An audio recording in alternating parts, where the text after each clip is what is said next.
금융센터 이기택 이사와 개장을 열어보겠습니다. 안녕하십니까? 네, 안녕하십니까? 자, 먼저 하이투자증권의 금융센터 이기택 이사 오늘 첫 출연이시죠. 네. 사실 장중방송이나 뭐 장외방송에서 많이 시청자분들께 뵀는데 이제 개장을 함께하게 됐습니다. 소회를 간략하게만 예. 여쭤보겠습니다. 뭐 이 자리를 통해서 투자자 여러분들께 조금이나마 보탬이 되는 말씀을 좀 드리고자 합니다. 앞으로 지켜봐 주시고 많은 관심 부탁드리겠습니다. 알겠습니다. 시상식 소감하고 비슷했어요. 예.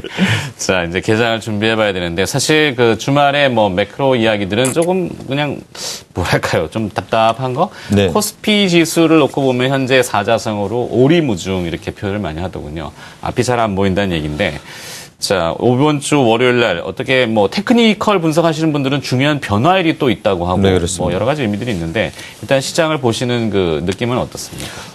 중소형주가 계속해서 랠리를 펼칠 것인가 아니면은 이제 대형주의 반격이 나타날 것인가 이번 주 한 주 내에 결정되는 변곡점이 좀 나타나지 않을까 그렇게 보여지는데요. 중소형주의 상대 이익률이 금융위기 이후에 가장 최고점에 다다르고 있기 때문에 이런 말씀을 좀 드립니다. 그동안 대형주가 가지 못했던 이유 그런 것들을 좀 살펴봐야 되겠는데요. 대형주가 가지 못했던 이유는 당연히 이익 개선세가 나타나지 못했다라는 부분입니다. 선진국은 좋은데 이머징 마켓의 수출은 그다지 따라가지 못했다라는 부분인데요.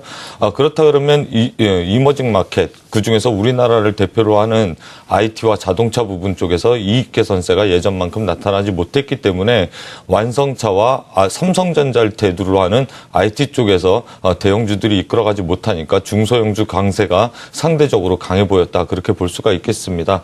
따라서 이번 주에는 그런 이익 개선세가 한 번에 돌아서진 않겠지만 키 맞추기 노력이라도 있지 않을까 그렇게 보여지고요. 이익 개선 추세가 결국엔 완만해졌기 때문에 대형주 위주의 반등이 좀 모색이 되지 않을까라고 보여지고요.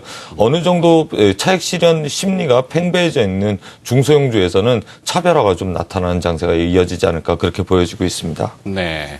자, 정리하자면은 그동안 소외됐었던 대형주의 좀 턴이 뭐 확연하게 나타나진 않더라도 좀 모색이 될 수 있고. 네, 그렇습니다. 뭐 지수 관련 대형주들이 일단 버텨주면은 시장이 버텨주는 거고 개별주는 이제 뭐 과열권에 있는 네, 그렇습니다. 이런 기업들은 조금 차익 실현이 나올 수 있고. 네.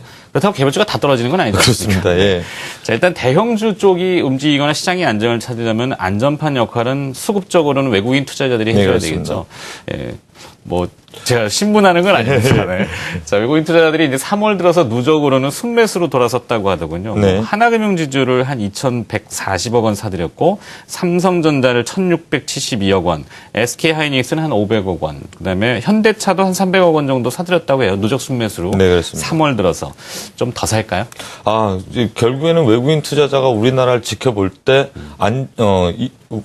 국내 투자자와 마찬가지로 어떻게 돌아가느냐 큰 매크로를 가지고 바스켓으로 이머징 마켓을 담는데 그 일부분은 우리나라로 담기 때문에 이머징 마켓 쪽이 어떻게 돌아가느냐가 상당히 중요합니다. 그런데 뭐 다들 아시는 얘기겠지만 결국엔 선진국이 돌아나가고 그 시차를 두고 이머징 마켓이 돌아나가는데 그 온기가 아직 이머징 마켓 쪽에 전해지지 않았다라는 부분이고요. 그런 부분이 올해 상반기 안에는 나타날 가능성이 높다라고 보이는데 그 시기는 점차적으로 다가오고 있지 확실히 드러나지는 않고 있다라고 보여집니다. 그리고 외국인들이 이머징 마켓을 바스켓으로 담았을 때 결국에 우리나라 기업 어느 쪽을 투자할 것인가 그런 쪽이 상당히 중요한데요. 가장 많이 눌려져 있던 그러니까 방금 전에 얘기했던 은행, 건설 그리고 증권 이쪽이 그동안에 많이 눌려져 있었고 투자자들에게는 관심을 받을 만한 업종이 되었기 때문에 반등을 좀 보여주는 것으로 보여집니다. 그렇다고 해서 앞으로 추세적으로 이어질 것인지는 좀 더 지켜봐야 되지 않을까 그렇게 보여지고 있습니다. 네. 자, 이번에 이승원 대표한테 여쭤보겠습니다. 개별 이슈죠. 뭐 주말에 조금 부담스럽긴 한데 삼성 스마트폰 부품 관련된 기업이 화재 소식이 좀 있었어요. 네. 그리고 또 이동통신사들의 영업 정지에 들어가는 부분도 있고 그래서 삼성전자의 이제 신제품 출시와 맞물려서 조금 부담스럽지 않나 이런 얘기들도 있던데 어떻게 받아들여야 될까요? 일단은 뭐 불난 거는 아침부터 좀 이런 얘기를 드리면 모르겠습니다만 일단은 뭐 불난 집에 대박 난다라는 그런 얘기가 있지 않습니까? 좋은 얘기죠. 뭐 긍정적으로 좀 보고는 있는 긍정적으로 보기에는 뭐 본다라기에는 좀 우습겠습니다만은 일단 삼성전자에서는 갤럭시 S5에 대한 출시에 대해서 지연이 전혀 되지 않는다. 뭐 출시 일정에 대한 영향이 거의 없다라는 얘기가 나오고 있습니다. 그래서 이제 뭐 시장에서 미치는 영향은 거의 없을 것으로 보고 있고요. 삼성전자 뭐 갤럭시 S5를 두고서 말들이 많습니다. 그동안에 삼성전자 같은 경우는 어떤 자사 제품에 대한 언론사에서 코멘트가 나올 때 전혀 그걸 가지고 이제 언급을 하거나 아니면 대응을 하지 않는 그런 전략을 취해 왔는데요. 이번에는 특이하게도 갤럭시 S5에 대한 지금 폐기설, 지금 초도 물량에 대한 폐기설에 대해서 삼성전자에서 적극적으로 대응하는 모습을 보여주고 있습니다. 그만큼 이제 갤럭시 S5에 대한 어떤 그런 좀 두려움, 지금 보게 되는 불확실성에 대한 쪽이 좀 시장에서도 삼성전자 내부에서도 좀 존재하는 것이 아닌가라는 생각을 좀 할 수 있을 것 같고요.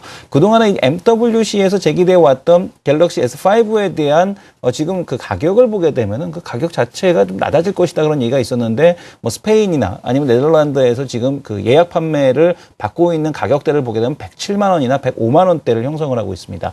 오히려 갤럭시 S4보다도 가격이 높아져 있기 때문에 만약에 이런 분위기라면은 절대 나쁘지 않다라고 보고 있겠고요.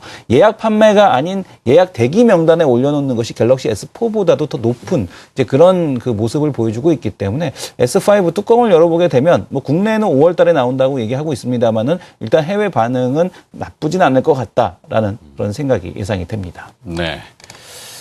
참, 불난집의 불난집이라고 하면 좀 그렇지만, 네. 하여튼 그것이 이제, 뭐라 그래야 될까요?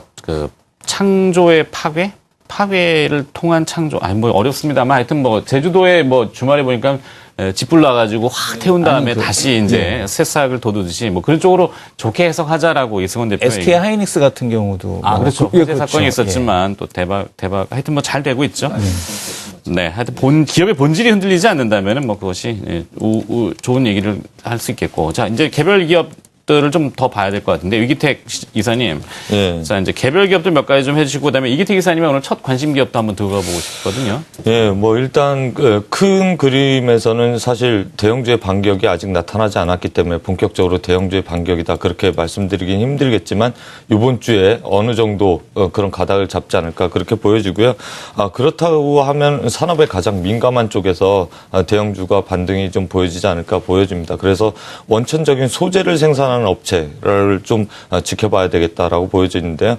그렇다 그래서 화학이나 철강 그런 쪽이 아니라 비철금속 쪽이 먼저 돌아나가더라라는 부분입니다. 비철금속 하면 대표적인 게 뭐 귀금속 그리고 근, 아연, 구리 뭐 그런 것들을 비철금속이라고 하는데요. 우리나라 대표적인 기업이 있죠. 고려아연이라고 볼 수가 있겠습니다. 그래서 제가 비철금속에 주목하는 이유는 사실 금하고 은 가격은 바닥을 딛고 이제 좀 반등을 좀 보여지고 있고요.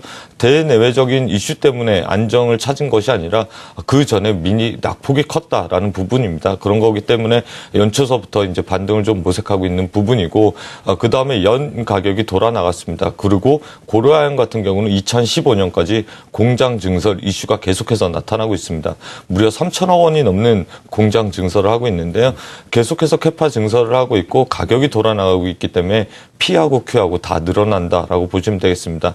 그렇다 그러면 지금 현재 주가는 역사적으로 어느 정도의 흐름을 보여주고 있냐라면 밴드 하단 정도에 위치해져 있다라고 보여지고요. 주가 가격이 앞으로의 지금 성장에 대해서 녹아져 있느냐라고 봤을 때 그동안에 대형주가 가지 못했기 때문에 그 영향 고스란히 고려아연도 받았다라고 보시면 되겠습니다. 이에 따라서 매수 주체의 흐름들이 최근에 좋은데요. 그렇다고 하면 고려아연 같은 기업들은 앞으로 이익 개선세가 뛰어날 것으로 보이니까 눈여겨보셔야 된다라고 말씀을 드릴 수가 있겠습니다. 좋습니다. 자, 최근에 그 농산물 가격이 많이 급등하고 있는데 이제 그 남미 쪽에 물론 기후 변화도 있습니다만 이 남미엔 또 비철금속들이 많이 생산이 되죠.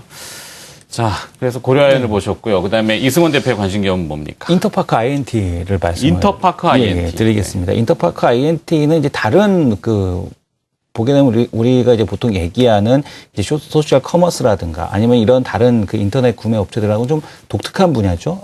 여행이라든가 아니면 공연 티켓 분야에 대한 쪽에서의 그 매출을 차지하고 있는데 공연 티켓 분야에서는 뭐 매출 점유율이 70%에 달하고 있고요. 그리고 또 이제 여행 부분에서도 역시 계속해서 캐시카우 역할에 대한 쪽을 지속을 하고 있습니다. 근데 재미있는 것은 모바일에 대한 비중이 계속해서 높아지고 있는데 이 모바일 고객들 같은 경우는 충성도가 일반 PC 트래픽을 유발시키는 밝히는 고객들보다 훨씬 더 높다라는 겁니다. 그래서 이 모바일 트래픽에 대한 쪽이 점점점 높아지고 있다라는 점에 인터파크 INT에 대한 성장세에 좀 더 높은 밸류에이션과 성장성을 좀 부여해야 되지 않을까 이런 관점에서 관심주로 제시해 드렸습니다. 네. 자, 이제 인터파크 INT는 이승원 대표의 관심 기업이고요. 고려아에는 이기택 이사의 오늘 관심 기업입니다. 이제 개장이 한 30초여로 다가왔는데요. 뭐 일단 호가들이 좀 낮은 편입니다만 개장 이후에 또 힘을 낼 수 있는 요인은 없는지 이 두 분과 함께 고민을 해보도록 하죠. 잠시 후에 바로 뵙습니다.